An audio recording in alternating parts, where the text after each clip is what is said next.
being here today. Thanks for being with us for this hearing of the Subcommittee on Economic Opportunity as we examine the budget requests for fiscal year 2020.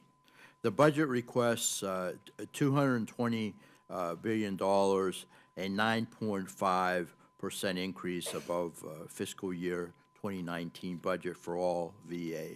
And I know on this committee, our veterans are a top priority, and it's great to see that the administration feels the same way.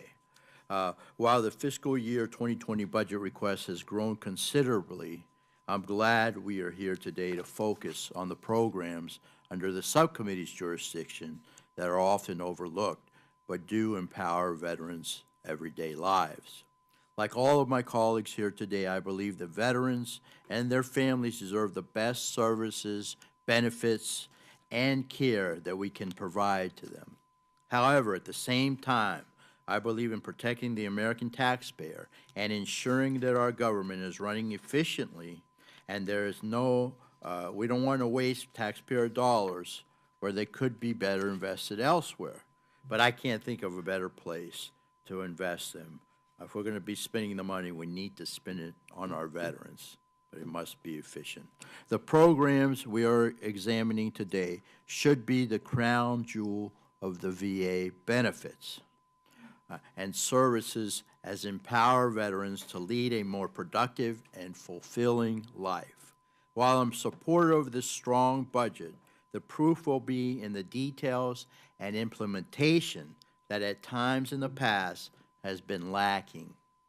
Last year, we witnessed VA fail to fully implement the Forever GI Bill, causing long delays in student housing payments. We also watched the Office of the Information and Technology spend $12 million on a new case management system for voc rehab counselors that did not work and had to be scrapped entirely. However, I believe we may have turned a corner with a voc rehab, as I'm encouraged by the funding that has been provided and requested to hire additional counselors and improve systems. With that being said, I'm still skeptical of the funding being provided for the education service. This request includes a reduction of $6.5 million for the education services budget compared to fiscal year 2019. I know that the reasoning for this reduction is for the assumed efficiencies that will come with the changes to the GI Bill IT system. But as we saw last year, we should not count on these systems to always work. I look forward to hearing from our VA witnesses what their backup plan is in case another IT failure, as we can't let what happened last year ever happen again. This is very, very important, and we can't have that happen again. So we're going to ask the questions, and we're going to hold the VA accountable. I'm also interested in learning what the department's plan is to go back and pay veterans what they are owed from the changes that were supposed to be implemented on August 1st, 2018. The other item that I'm interested in learning more about today is how the proposed budget for VA, the Department of Labor, and the Department of Defense supports the changes to the Transition Assistance Program, or TAP, that were enacted as part of the fiscal year 2019 National Defense Authorization Act. These changes included one-on-one transition counseling for transitioning service members, very important, and overhaul to the 5-day structure of TAP that will provide additional choices in training as well as other improvements. And we're going to make more improvements, right, Mr. Chairman? That's right. All right, to the transition program. But this was a good start last year.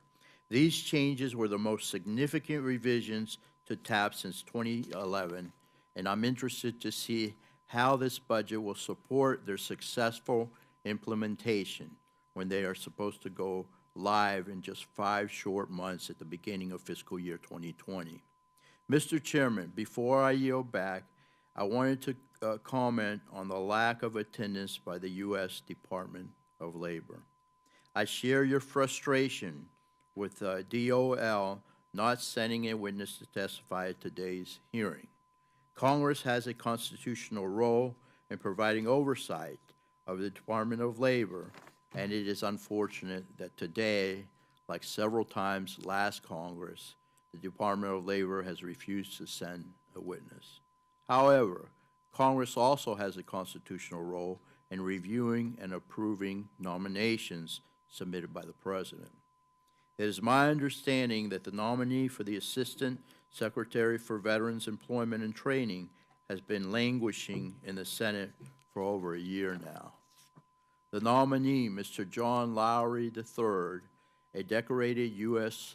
Marine Corps veteran with a strong track record in the private industry, was voted out unanimously by the Senate Committee on Veterans Affairs on June 19, 2019, and the approval of his nomination is being held up by at least one senator of the minority party.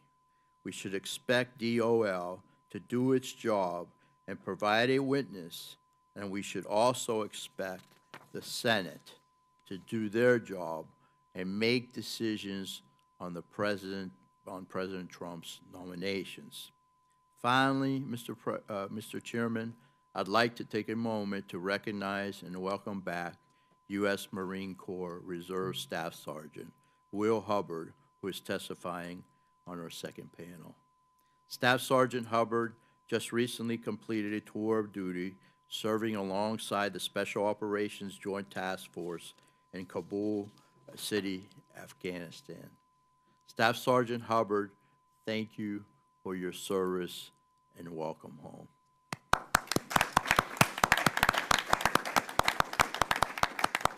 Mr. Chairman, it is clear that we have a lot of work to do, a lot of ground to cover, so I'll yield back my time and say again, thank you to our witnesses for joining us this afternoon, and I look forward to working with you and getting a lot done this year, Mr. Chairman. Well, thank you. I'm very grateful for the time. I yield back. Thank you, Mr. Ranking Member. Staff Sergeant, it's great to have you here. We did leave an empty seat for the Department of Labor